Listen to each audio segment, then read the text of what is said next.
हे friends, कैसे हो आप सभी लोग। उम्मीद करता हूँ कि आप सभी लोग सेफ़ होंगे, अच्छे होंगे और हेल्दी होंगे जहाँ कहीं भी हों, घर पे हों या फिर अपने वर्क प्लेस पे हों। तो आज के वीडियो में मैं बात करूँगा आज़ाद वीज़ा के बारे में, यानी free visa.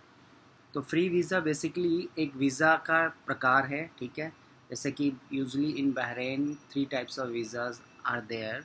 First is visiting visa, second is work, third is free visa जो कि आज़ाद वीज़ा। आज के वीडियो में हम बात करेंगे आज़ाद वीज़ा के बारे में। आज़ाद वीज़ा यानी फ्री वीज़ा, ये तीसरा वीज़ा होता है बहरीन का। और पहला जो कि सबसे ज़्यादा चलता है वो है वर्क वीज़ा। आपको ऑफ़र आया, कंपनी ने वर्क वीज़ा भेजा, वो आपको मिला, आप वहाँ चले गए। दूसरा है कि आपके रिलेटिव्स या फिर आपने ही विजिटिंग पे विज़िट वीज़ा बाय किया और आप बहरीन चले गए। तीसरा है ये आज़ाद फ्री वीज़ा होता है।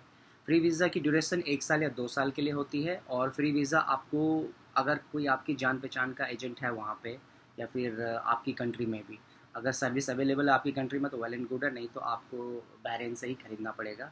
या तो फिर आपका कोई रिलेटिव वहाँ हो या फिर किसी को आप जानते हो या फिर वेबसाइटों के थ्रू आप कांटेक्ट करें जो लोग वीज़ा सर्विसेज प्रोवाइड करते हैं, उनके थ्रू यदि आप ये वीज़ा लेते हैं तो भी आप उस कंट्री में बहरीन में जा सकते हैं, ठीक है।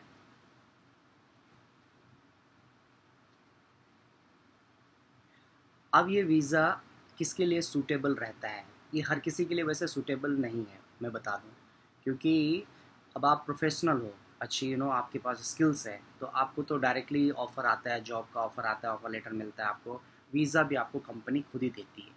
लेकिन ये वीज़ा मैंने जो देखा है बहरीन में, एक्सपीरियंस किया है, इस वीज़ा को वही लोग लेते हैं जो या तो अगर आप ड्राइवर का काम करते हो, या तो आप इलेक्ट्रिशियन हो, या फिर प्लम्बर हो, या फिर कोई और दूसरा लेबर काइंड ऑफ वर्क करते हो, या फिर आपकी शॉप है, या फिर और ऐसा कुछ छोटा मोटा काम है बहरीन में, या फिर कोई रिलेटिव रहता है, आपको वहाँ जाना है, कुछ समय के लिए रहना है, और फिर अगर जॉब मिल गई तो आप वहाँ स्टे करोगे, ट्रांसफ़र करोगे वीज़ा को। नहीं तो कुछ समय बाद कुछ थोड़ा बड़ा कुछ करके वापस आ जाओगे, है ना। ऐसा पर्पस कुछ है किसी का, तो वो ये इस वीज़ा को लेते हैं। अब ड्राइवर है, ड्राइवर का वीज़ा उसका 1 साल का हो गया, उसने ख़रीद लिया। प्राइस मैं अभी बताता हूँ आपको। उसने वीज़ा ख़रीद लिया, वहाँ पहुँच गया, उसको कहीं जॉब मिल गई, उन्होंने कहा आपके पास वीज़ा है तो ठीक है आ जाओ और स्टार्ट करो काम, और हम आपको मंथली सैलरी वगैरह दे देंगे। हम वीज़ा नहीं दे रहे लेकिन सैलरी दे देंगे। बहुत सारे लोग ऐसा करते हैं। तो आपने काम वगैरह स्टार्ट कर दिया और मंथली सैलरी ले ली, नहीं पसंद आया, 3 महीने 4 महीने बाद आपको दूसरा कहीं से ऑफ़र आया, है ना। वो आपको अगर वीज़ा भी दे रहे हैं तो आप 4-5 महीने बाद उसको ज्वाइन कर लो, अब नया वीज़ा मिल गया आपको।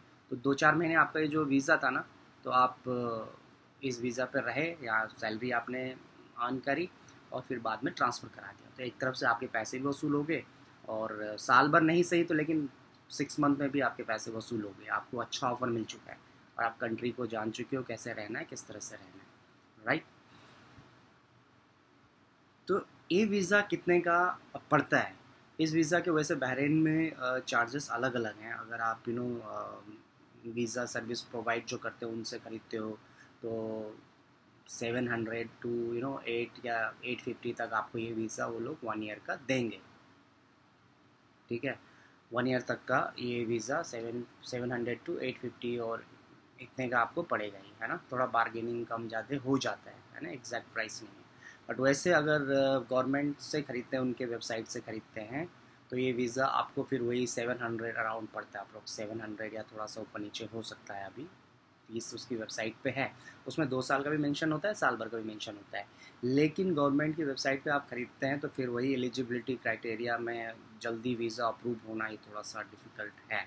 इतनी जल्दी वीज़ा अप्रूव नहीं होता है ना। रीज़न वगैरह और डॉक्यूमेंट्स वगैरह चेक किए जाते हैं। लेकिन अगर कोई रिलेटिव आपका दिला देता है आपको, जो बहरीन में ऑलरेडी है, वो आपको ये दिला देता है वीज़ा, तो इट्स वेल एंड गुड। आप जल्दी मतलब वहाँ पे जा सकते हो। तो ये बेनिफिट इन लोगों के लिए होता है। या फिर कोई अगर हस्बैंड वाइफ है, हस्बैंड वहाँ पे ऑलरेडी वर्किंग में है और उनको कंपनी स्पॉन्सर्ड वीज़ा नहीं मिल पा रहा है वाइफ के लिए, उन्हें वाइफ को वहाँ पे बुलाना है और 6 मंथ 8 मंथ या अप टू 1 ईयर मतलब रखना है वहाँ पे, तो वो भी इस वीज़ा को ख़रीद सकते हैं वाइफ वगैरह के लिए। तो इट्स ऑल्सो गुड कि 6-7 मंथ 8 मंथ या विद इन 1 ईयर तक वो रह सकते हैं, है ना। और काम नहीं भी करना है तो एज अ हाउस वाइफ भी वो वहाँ पे रह सकते हैं, वीज़ा वैलिड होता है उनके पास, है ना, ये वीज़ा वैलिड ही है।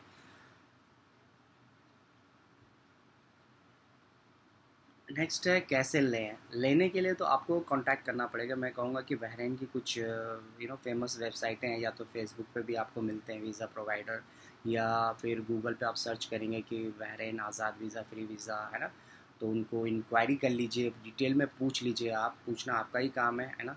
और एडवांस में पैसे कभी ना दें। कुछ फ़ीस की कंडीशन होती है कि इतना देना है, फिर वीज़ा आ जाएगा तो वीज़ा को चेक करा लें, फिर पूरे पैसे दे दें जो भी है ना। अगर जान पहचान के हैं तो वेल एंड गुड है। दूसरा है एक्सपेक्टेड बहरीन, एक ऐसी वेबसाइट है, उसमें भी लोग अपना एडवर्टाइज़ करते हैं कि किसी को फ्री वीज़ा, आज़ाद वीज़ा अगर चाहिए तो प्लीज़ कांटेक्ट करें। तो उनको व्हाट्सएप के थ्रू भी आप कांटेक्ट कर सकते हैं और डायरेक्ट कॉलिंग भी कर सकते हैं, और उनसे बात करिए, जानिए क्या रेट है।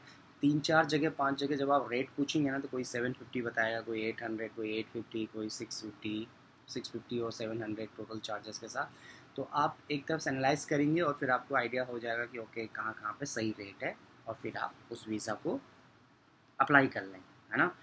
अब बेनिफिट क्या है इस वीज़ा के? बेनिफिट मैं कहूँगा कि यही है कि अब किसी की वाइफ है ना, उन्हें बुलाना है और अप टू 1 ईयर तक रखना है वहाँ पे, तो उनके लिए भी बेटर है। कोई अगर किसी को यहाँ पे इंडिया में ड्राइविंग बहुत अच्छी आती है, बहरीन में कार चलाना चाहते हैं, और कोई वीज़ा का ऑप्शन नहीं मिल पा रहा है, विजिटिंग वीज़ा नहीं हो पा रहा है, या फिर वर्क वीज़ा डायरेक्ट नहीं मिल पा रहा है, तो वो किसी के थ्रू अगर सडनली उनको ये 1 साल वाला मिल जाता है और वहाँ पहुँच जाते हैं, तो 6-7 महीने थोड़ा सा ट्रायल पे कहीं कम सैलरी में भी गाड़ी वाड़ी चलाई, थोड़ा आइडिया लिया, नॉलेज लिया। 1 साल तक का वीज़ा तो है ही, वरीड होने की ज़रूरत है नहीं, क्योंकि 3 महीने वाले वीज़ा में आपको ये रहता है ना कि 3 महीने की जॉब नहीं मिली 3 महीने के अंदर, तो आपको फिर डर सा बना रहता है कि यार अब वापस जाना पड़ेगा, या रिन्यू तो होगा नहीं 3 महीने के बाद, फिर प्रेशर रहता है, फिर आप कम सैलरी में ही ज्वाइन कर लेते हो। तो इसलिए इन लोगों के लिए ये बहुत अच्छा वीज़ा है कि अभी टाइम है, आराम से देख लें, है ना, समझ लें, उसके बाद सही जॉब ऑफ़र मिलता है तो ज्वाइन कर लें। तो बेसिकली ये था आज़ाद वीज़ा, फ्री वीज़ा, और उसके बेनिफिट कितने का पड़ता है, कैसे लें उसे, मैंने सब कुछ बता दिया है। अगर कोई क्वेश्चंस क्वेरीज है तो प्लीज़ फील फ्री पूछ लीजिए मुझसे, मैं कोशिश करूँगा आपको आंसर करने की। ठीक है गाइस, स्टे सेफ।